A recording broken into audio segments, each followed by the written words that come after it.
All right, everybody good up running? We good? Good? All right, Bob, you start. Yeah. Well, we saw it. Mike's mentioned, Nick had his finger taped up. I guess how's he doing? Is he okay for the tour? Yeah, I think with Nick right now, it's just day by day. He'll go back to the doctor on Friday. And sorry, that's me. Please don't find me. He'll go back to the doctor Friday, get reevaluated, and might play, might not. We'll just see with the doctor. And then obviously before we play a game, we still have some days. So just have to see how the swelling is, and that'll be up to Nick, the doctor, and Matt. I guess which day did he hurt it, and what happened? He heard it 2 days ago. Yeah. And so it was Ricky Council's birthday today? Ricky Council's birthday. My keen reporting instincts kicked in when you guys were singing happy birthday. Some of the guys said last week, I think it was Nick that said, man, I thought I was an athlete till I saw Ricky. What do you think about Ricky's athleticism? And I guess he slapped the backboard. We noticed that in practice last week, and bent the rim, but I guess it retracts back. Just what do you think about his athleticism, what he can do around the rim? Yeah, no, Ricky's a great athlete. He adds a dimension to our transition break as a 3-man that can make a feet set 3 and can also, catch and finish lobs. He's a good basket cutter. He's a high volume free throw attempt player. Defensively, we want him to continue to improve and evolve because he has the tools to be a really, really good defender. But athletically, he'll be, in the top percentile of our league for sure. And our league's as athletic as any league in the country, probably the most athletic league in the country. So you're talking about one of the best athletes across the board collegiately right now. I guess when you were scouting him, watching him on tape, did you realize, did he show that kind of athleticism at Wichita, and how attractive was that to you to say, hey, we want a guy who's that athletic? Yeah, we saw the athleticism for sure. Obviously we had Trey Wade to bounce ideas off of how we could use him, how Trey felt that he would fit in here. But from an evaluation standpoint, I think you could see the ability to draw free throws attempted and the quick first step off the bounce and the finishing ability in transition. Two practices now, the intensity seems really high in what you guys are doing. Is that typical for July spilling into August? Is it mainly because of this extra time and games coming up, or? No, I think, Kevin, if you guys were able to come into any practice, I mean, today was probably a 6 on a 10 for a normal. We do, even when we're in our normal 4 hours prior to preparation for this, we practice. Our goal is to have everything in by September 1, and then go back in September and October and clean things up and maybe add a little bit. But right now we have 3 press breaks. We have, I think, 5 zone offensive sets in. We have, I think, 19 to 20 half court sets, 7 baseline out of bounds plays, 3 different ways to defend the pick and roll. So we have a lot in. It doesn't mean that we won't be sloppy with our execution. But when we come back in September, we're not going to have to slow down to teach. They know where to go. We do need some guys to maybe learn 2 positions instead of just 1. And then there's a handful of guys that we'll need them to learn 3 positions. But today was as tired as I've seen our group, to be honest, because, we've the 10 practices is unusual at this time of year, obviously, unless you have a foreign tour. Coach, you've talked a lot about the leadership of Devo and how important that is to this team. I'm curious what you've seen in terms of the evolution of his game. Yeah, I mean, Devo's, right now he's a guy that, a big word is like, who are you going to trust in a game? And he's earned our trust. Obviously, the role that he had as a freshman on an Elite 8 team, his role increased as the stakes rose. I think about the steal that he had at Kentucky and some of the stuff that he did as a freshman down the last 15 games of the season and a really good sophomore year. And I know that he's one of the most experienced players in the SEC. Doesn't really matter what he does in the 4 games in Italy and Spain. I mean, he's the one guy that I have a really good comfort zone for who he is as a player. And certainly with all of our guys, we expect them to improve across the board. He's been putting in extra time shooting, needs to continue to improve as a shooter for sure. In terms of the newcomers that you have you seen anybody emerge alongside of him, maybe as a voice or a tone setter in practice? Yeah, I mean, I think that, each player kind of brings his own uniqueness to the team. Like Brazil is not an overly outward talker, but he does a great job of, if another player is playing the 4-5, just kind of on the sideline, buddy coaching, kind of in his own manner of delivery. From a voice inflection, it might not be really loud, but he does his little thing. And, the Mitchell brothers, both those guys can be very vocal, mostly in a good way. But those 2 guys have an outward personality that's been really good. And Dunning, for a freshman, talks a lot. And obviously, Nick Smith is a really, really vocal guy. I lost track of the number of push-ups you did today, but is that something you've always done as a coach? And what's the purpose behind that? Yeah, well, I mean, with that perfect free throw, anytime we miss 2 in a row, we do push-ups. And my dad would do it, so I guess I took it off him. It was either planks or push-ups or sit-ups. My dad's thing was, the minute you can't demonstrate, get out of coaching. I'm not sure everybody buys into that, but that's the roof that I grew up under. So if our players are going to do push-ups, I should probably be able to, although was a little worried after that was a few extra push-ups than normal. And I was worried about my workman's comp and my left shoulder, whether that rotator cuff was going to pop back out or not. Seen you guys, I guess, get in huddles like a football team and break huddles like a football team. I guess just why did you guys implement that? And I guess, did you kind of take that from visiting with some teams in the offseason? Or I guess just kind of what's the genesis of that? Yeah, just, I was fortunate enough to spend a few days with the Carolina Panthers and got to speak at their retreat. They had a coaches retreat with their general manager and Matt Rule and their entire coaching staff. Really cool to be invited to that and to be able to, be a part of it and sit and listen to them in their discussions on leadership, on their discussions on how they wanted to conduct training camp. Got to sit in on their first meetings. I sat in, and took some things away. And one of the things I took away was the togetherness of a football team, especially in their individual breakout rooms. And just felt like, that was something new that we wanted to add that we've never done. Because we all know that, in a game, some guy might not be happy with his role or shots or whatever. And I thought the huddle ready break kind of adds a little bit of togetherness that you don't splinter. Never seen a basketball team do it, but we'll be doing it all year, hopefully. In games, I plan on doing it in games. If somebody strays, I don't know what the disciplinary actions will be, but I do like that. And secondly, just what have your impressions been lately of Jalen Graham, and just maybe what may you want to see more from him? Just which areas? Yeah, I mean, Jalen's a really good offensive player around the basket. The pace of practice,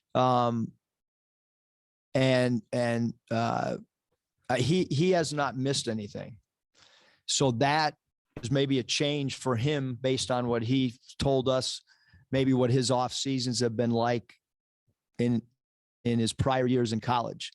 His participation's been 100%. So that alone is a step in the right direction. We want to continue to for him to understand the pace of our culture. But he was one of the first guys to pass his mile time. And like I said, he's not been kicked out of practice. He passed his mile. He doesn't have a, we put our depth chart up the other day of the names in green were go guys, meaning you're still alive to start in the first game. And the guys that weren't in green, their names, those were guys that self-eliminated themselves from being rewarded a start. And we're still running the mile. Some of the guys still haven't passed. Ricky Council did pass today. So that's one less guy that has to run that thing. But yeah, Jalen's, I mean, we envision him being a guy that we can throw the ball to on the elbow, mid post, and deep posts, and use him as an offensive threat because that's really his strength. He's pretty comfortable out on the floor too with dribble handoffs, and he's really good at faking DHOs and keeping it. Has a really good offensive spin move as well. Maybe he says, and I missed it, but with Nick, is it like a sprained finger or like a little hairline thing or what? You know what it is? I just know he's day to day, and medically it's not a break. It's at one point it was like a ligament, and then with further testing, it's basically a deep bone bruise is what it is now. And our doctors were great. I mean, they X-ray, MRI, and as they gathered more information, it was just a deep bone bruise. I guess you're doing so good. I forgot to ask you about your shoulder. I didn't even think about it when you're out there doing all those push-ups. So is the shoulder feeling 100%? I will say that last week, I had Dave Rich strap my body with the bungee cord type things, the big, thick rubber bands. And I tried to do one push-up. So I've made incredible strides, Bob, in the last week. I think that must have been about 100. Somebody said 90. It was So 10. close. It was a lot of tens. And then, hey, a lot of these foreign teams, are these like older guy teams, do you know, or late 20s, 30s? And We might have to have a press conference with Riley Hall. yeah. Because I didn't schedule. I just told him, hey, this is where we want to go and get us as many games as you possibly can. Most teams only play 3 games. 4 games is one less than I would have wanted. At Nevada, we played 5, but it'll be good. It'll allow us to do some stuff that maybe we hadn't originally planned. One of the days now, we got an opportunity to maybe go to Switzerland real quick, but it would be on the day of the game. But it would allow us another country for our guys to visit. So not many programs can do a foreign tour in this short a time and be able to go to 3 different countries. But I don't know who we play. Ricky, did you like him slapping the backboard? Maybe that's allowed in FIBA, and just how's he doing as an older guy? How's he doing from like a leadership standpoint, would you say? Yeah, I think he's, I think for most of our new guys, it's like, all right, there's a lot of sets coming at us, a lot of defensive schemes. So it's a little bit harder for some of those guys to be real verbal at this juncture. Now, once we get back in September, I hope that through the 4 games of video that we'll be able to send to our guys and talk through that all the new guys will be a little bit more vocal. But right now, Ricky, as well as almost all of them, kind of leadership through effort, I guess is the best way of saying it. Is he a good leader that way? Yeah, he goes really hard. He attacks the rim when we go live, doesn't take plays off. Offense is a little bit ahead of his defense right now. But he should be a really good defender with his athleticism and his length. How would you assess what you've seen from Ford, Pinion, and Dunning so far this summer? Is there anything in particular that stands out about those 3 or maybe an area of growth that you've seen from them so far? Yeah, I think all 3 of those guys, I think that they're no different than most freshmen. They're going to have ups and downs, and we have a really good team. Like, there's no doubt we have a really, really talented team. We have a really deep team.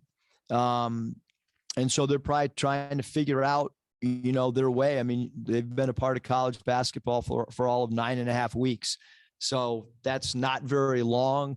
It would be very unfair to look at the 9.5 weeks with the way we do things, which is we do not go live very often at all. We do a lot of drills, a lot of football stations, 3-man stations, 4-man stations. They rotate.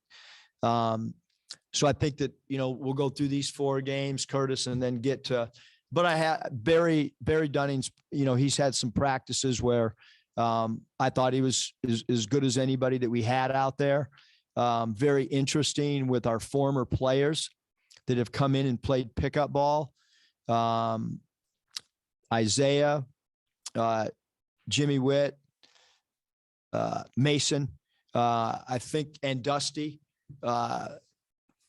Maybe not all of them, but they've all brought up that they liked playing with Barry. It was very, very interesting. He moved the ball.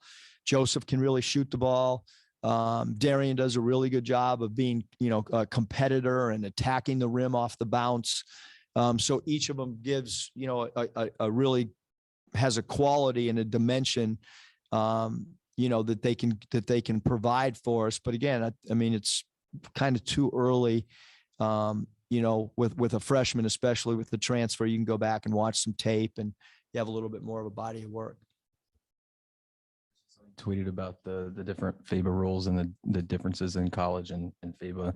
How the guys adapted well to that. And I'm curious too, with like the shorter shot clock and the shorter time you have to get the ball across half court, if there's like a sample there where you can maybe analyze whether you guys playing a little bit quicker might be able to carry over maybe regular season.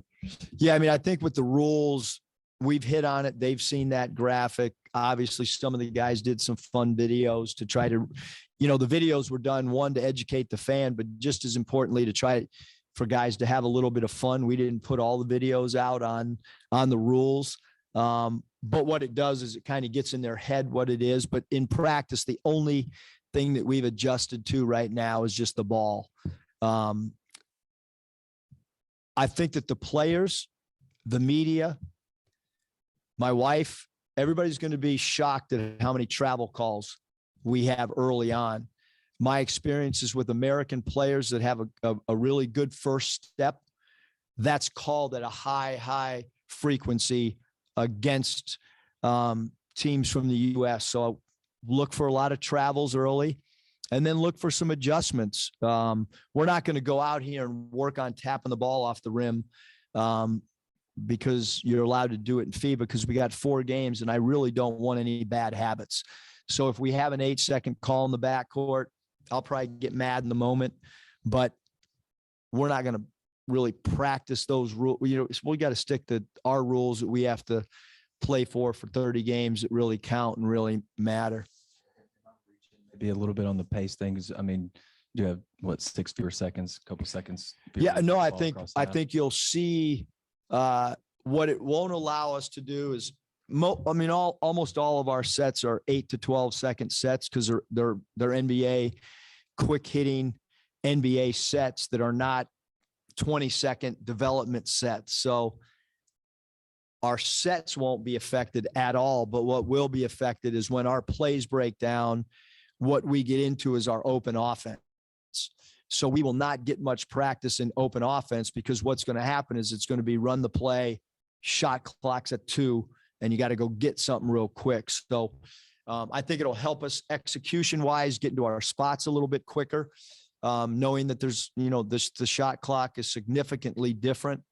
It'll maybe help our transition game. I think there'll be a big adjustment in game 1 for our guys to see how quickly that shot clock really is. You mentioned the refs and we talked about your national experience the other day. Do you work like these refs, like you would in a college game, or did you ever get technicals like when you were coaching international ball before? Yeah, probably more technicals in international than normal. They're a little bit stricter on demeanor on the sideline. And do you worry about, talk about home court advantage. You're in Europe. Are the refs over there, do they kind of stick it to American teams or do they call fair games? What is your experience been? Or?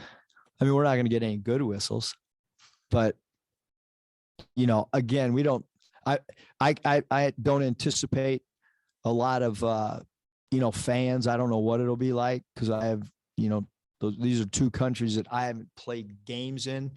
So we don't know what the crowds will be like, and you got to learn to play through whistles anyhow. So, I think it'll be good for our guys to be outside of our own element and try to deal with whatever circumstances come our way. Cause our game days are going to be so different. One of the game days we have brutal travel. I just mentioned the last game day, we'll probably go to Switzerland for 45 minutes to an hour, to a mall over there. So that's not a normal game day situation. But we got to try to experience as many things as we can. One last thing on Nick, obviously these games don't count. You're on the side of caution if you feel like, well, the finger's not 100%. He'll go on the trip, obviously, I assume, but you wouldn't play him unless you're, just positive. Yeah, we're not going to play anybody if there's any fear of, but again, it's a bone bruise. And so, a lot of bruises are just, pain tolerance, swelling. But we're not going to play him unless he feels 100% and the doctor feels 100%. I don't see he was doing the push-ups, which kind of surprised me if he had a bad finger. It's hard to keep Nick down. Yeah, he was working hard on the side. No, he's been working.